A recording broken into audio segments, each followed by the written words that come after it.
So, in the movie Over the hedge is pretty weird, right? Like, the first observation we'd want to make about it is that it's a literal boundary between two spaces. On one side, there's the woods and the animals who live there. On the other is suburbia, a community of homeowners. Now, on its own, I think that's a pretty exciting thing about this hedge, but rest assured, there's more interesting stuff where that came from. And I don't know if this is the most exciting way to start a video, but let me give you a list of 4 more hedge facts. 1. The hedge is incredibly permeable. Like, the movie's called Over the Hedge, but you don't literally have to go over it. Most of the animals just wander straight through. So this hedge serves no literal function. It can't obstruct anyone from going anywhere. 2. Going through this hedge doesn't grant meaningful access to the world on its other side. Sure, anyone can pass through it easily, but when an animal does that, they're still fundamentally an animal. The two populations in this movie speak different languages, have totally different cultures, and it seems like that fact is embedded in the fabric of this universe. It can't be changed. 3. This hedge isn't a border so much as it is an enclosure. Toward the beginning of the movie, the Steve Carell squirrel runs along the perimeter of the hedge and notes that it goes on forever in either direction. It never ends that way too. The reason for this being, it's a circle, one that traps nature inside of it. 4. The hedge didn't always exist. It was built by human beings within the last year as their town was expanding. The hedge isn't some natural thing. People constructed it for a reason. So, cool. Now that we have this pan full of tasty hedge facts on our plate, let's take a step back for a second and ask, looking at this object, considering all the things that are true about it, what is this hedge saying to us? Like, on its own, what is it doing? Well, the first word that pops into my mind is difference. At its core, that's what the hedge is there for, right? It tells us that there is some difference between the things that it separates. There's people over here and animals over there, and they are not the same or part of the same society, and we know that, partially, because there's a boundary between them. But from my perspective, the hedge doesn't just tell us there's a difference here, it also takes on a very strange relationship to that difference. Like, on one hand, it seems like the hedge is describing a difference. Animals and humans are distinct within this film. They can't talk to or understand each other, and so it only makes sense that there should be some physical separation between them. And besides, the hedge doesn't really do anything. Doesn't keep anyone from going anywhere. No, it's just a marker, an aesthetic way of letting everybody know something they already knew. Animals live in one place, humans in another. On the other hand, though, it sometimes seems like the hedge is there to enforce a difference. After all, this boundary was created recently, by people. And it isn't just there to demarcate the place where nature stops and humans begin, but also to impose the idea that the natural world should not exist everywhere, and that what is natural is to be confined and closed off. But wait, is this really what Over the Hedge is about? This boundary between two worlds? The difference that that boundary implies? And this question, like, is that boundary natural and descriptive, or enforced and constructed? Well, for better or for worse, yeah, I kinda think that's what Over the Hedge is about. Hey everybody!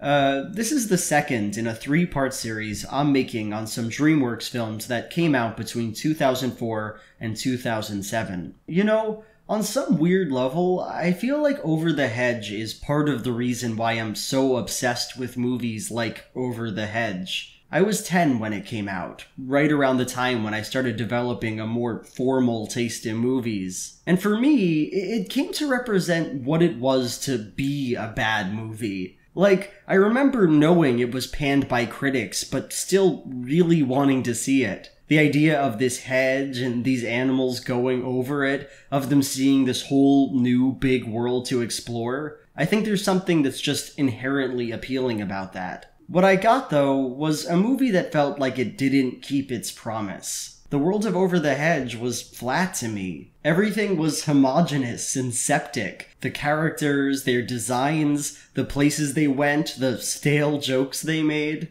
Ew, nasty! Oh my god, it's so gross! If you like Over the Hedge, as many of you seem to, that's fine. I'm not trying to take anything away from you today, but I don't like it. And what's more, I don't really care why I don't like it. Because when I stopped thinking about Over the Hedge in terms of its quality, stopped holding it up as this experience I was supposed to enjoy, and which failed me and wasted my time, what I got was this strange, messy, surprisingly interesting thing. Over the Hedge is, at least in my opinion, trash. Like, the height of trash. But, for some reason, I've never been able to forget it, and I hope that by the end of this video, you'll see why that is. So with that out of the way, part 1, the roots of the hedge. Okay, so we were talking about difference, right? The way that Over the Hedge understands difference. And because of that, I think it's important to establish that this theme isn't exactly new to Dreamworks. In fact, I would argue that it's been kind of a central theme in both of the movies we've talked about so far in the series. Like, look at Shrek. At its core, that's a movie about a character who's genuinely different from the other people in his world. Shrek is gross and weird. He really likes eating eyeballs and living on a swamp and doing the big fart. But in addition to the ways that Shrek is just eccentric and unique, there are a number of ways in which difference is imposed on him. The notion that he's ugly, that he's an outsider, that he's incapable of giving or receiving love. These characteristics don't come from Shrek, and they're not healthy for him either. And in a nutshell, getting rid of these unwanted, socially constructed differences is the movie's main thrust. Solving this problem is what has to happen before the movie is over. I'm an ogre! You know, grab your torch and pitchforks! Doesn't that bother you? Nope. And Shark Tale, though it is a lot messier than Shrek, does take on a similar structure. Oscar the Fish has a sort of strange, different personality. He's goofy and airheaded, and more importantly, he genuinely enjoys doing manual labor that others would see as boring or unpleasant. Look, I'm gonna get you some coupons, we're gonna get you a free hot wax and all that. You like that? All right, go ahead, big baby. Thanks, Oscar. But, like Shrek, there are other, more toxic differences that are imposed on Oscar. That he's an incompetent loser as far as the other fish are concerned, and that he's food as far as the sharks are concerned. Please don't comment that sharks are just another type of fish, by the way. I already know everything there is to know about sharks, and that comment would only infuriate me. Anyway, before the film can end, those bad, artificial differences have got to go. So, at the end of the day, when we watch Shrek or Shark Tale, we can see one main idea, that difference must be negotiated. From the perspective of these films, people are naturally distinct from each other. They want different things, act different ways. But society is often the sort of place that adds differences where they don't belong, that categorizes people in unnatural and negative ways. And these characters have the ability to fight against that, to erase these unjust differences, and to become better, more authentic people as a result. And the reason why I bring all this stuff up is that as we start looking at Over the Hedge, it really looks like the movie is pursuing and even heightening this thematic gesture. I mean, just look at the overarching conflict of the film. Humans have constructed a border between themselves and animals, one that suggests that the two groups are very different from each other. And this boundary and the town on its other side presents a huge threat to the animals. It causes them to not have enough food. Half the forest is gone. Huh? Oh, The oak trees and the berry bushes. They're just gone. Jeepers. What do we do for food? Now, as an audience, we are privileged with the information that animals and humans in this movie are not as different as they appear. We know that even as the two societies can't understand each other, that both are filled with sentient people who talk and have families. And considering these things, it seems like this hedge is a big problem. That the difference it produces isn't just unnecessary, but also evil. It might literally cause a group of characters to die by starvation. What's more, looking at the plot of Over the Hedge, it certainly looks like the film wants to address this problem. The movie is about a bunch of animals who do not honor the border, who go over to the other side, who get the food they need even though it's incredibly dangerous to do so, and to harass this lady who wants to keep all the woodland creatures out.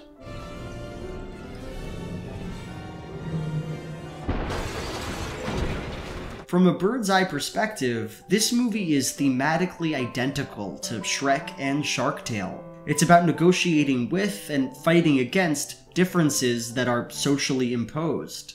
But here's the thing. Over the Hedge isn't like those movies. It doesn't say what they say. And that's for one deceptively simple reason that I'm gonna spend a lot of time talking about. That within this world, the process of trying to negotiate difference is, and was always, a mistake. Part 2. The Flowers of the Hedge. I don't know what to name these parts. Let's talk about the humans in Over the Hedge, since I think their depiction is really interesting.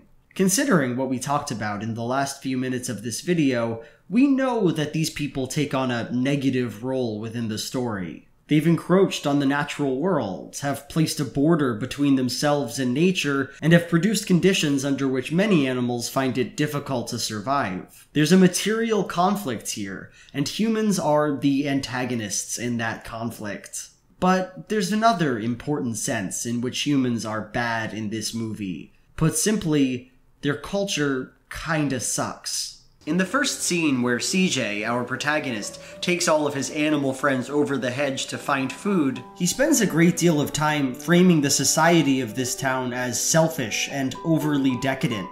From the animal perspective, at least, humans are obsessed with food, centering every aspect of their lives around attaining and eating massive quantities of the stuff. Humans bring the food, take the food, ship the food, they drive the food, they wear the food. That gets the food hot. That keeps the food cold. That, I'm not sure what that is. What do you know? Food! That is the altar where they worship food. As CJ puts it, animals eat to live, humans live to eat. And I get that these are all innocent, silly little jabs that don't have much weight behind them, but in a very tangible way, CJ's observations of this unpleasant consumer culture are just as important to the arc of this film as any material concerns are. Because central to Over the Hedge is one premise. It would be bad for animals to be like this. To embrace a human, hedonistic way of life would just be wrong. In the opening scene of the film, we see CJ trying to find food. Unable to get it out of a vending machine, he decides to steal it from a hibernating bear named Vincent. As CJ's taking Vincent's food wagon away, he's about to succeed when he notices that the bear has one last morsel of food, a can of chips called Spuddies. CJ tries to take these chips, and it's this action that causes the bear to wake up, causes all the food to be destroyed, and sets forth the trajectory of this film. Our protagonist must replace what he lost, or Vincent will kill him. All right, RJ. I'm going back to sleep. When that moon is full, I'm waking up. And all my stuff had better be right back. Fundamentally, this scene tells us that CJ's conflict in this film is not exactly related to food scarcity. I mean, that is part of it. The coon is hungoid, the coon does have to eat. But there is another aspect to it, right? That CJ is selfish. He had enough food to live on, but he had to go back for more, because he doesn't care about anything or anyone besides his own physical pleasure and his obsession with stockpiling resources. CJ is like people, and that's a bad thing. Throughout most of the movie, CJ schemes and manipulates, dupes a community of animals into helping him find the junk he needs, even though it harms them. And because the protagonist is so self-serving, so invested in his own welfare, Going Over This Hedge takes on a surprisingly sinister feeling. What could be about liberation, about transgressing this border that the man came up with, is instead about corruption. Each time they go over, they take a ridiculous amount of stuff. Food and TV and couches. Stuff that slowly makes their culture look more and more like that of humans. And all the while, Vern, the turtle leader of this animal group, is saying no. I don't know why, but something tells me this is wrong. My tail won't stop tingling or whatever. Don't you understand there's something wrong with this guy?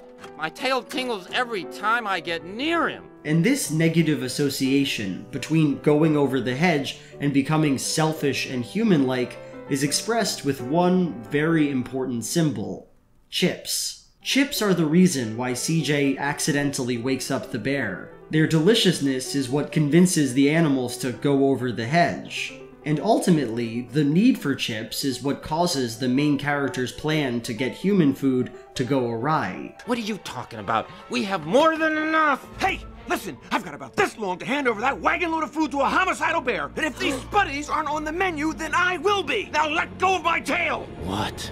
Chips, something that is made by people and which represents the height of frivolous consumption, are weirdly central to the structure of this movie, and they are introduced with this line. I want my spuddies. I love those things.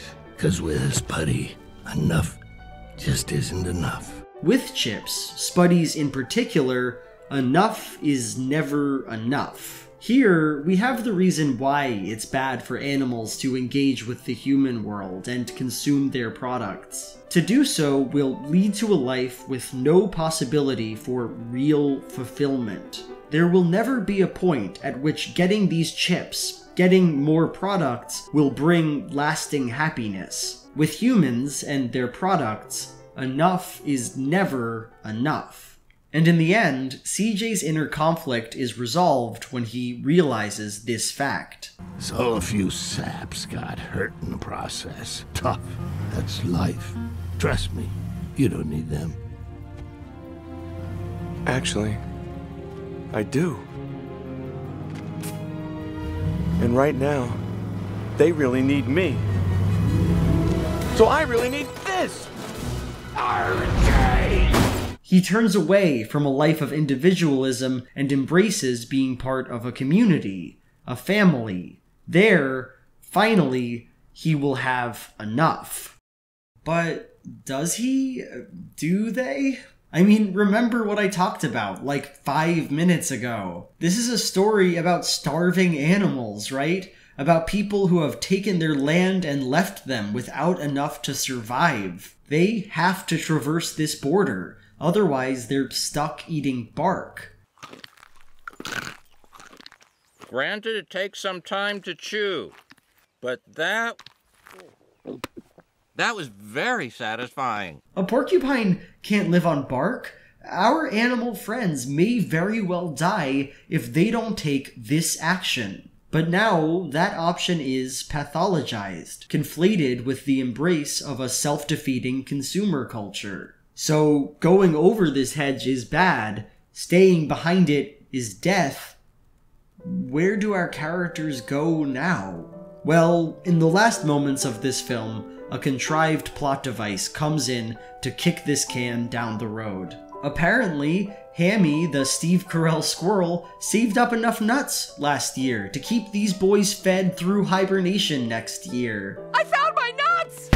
God only knows what will happen after that, but it's implied that the animals will find some way to make do without going over the hedge anymore. Even though all the threats on the other side are gone now, the lady who antagonized them is going to prison, This exterminator is comically bit by mean dog. They decide, whatever.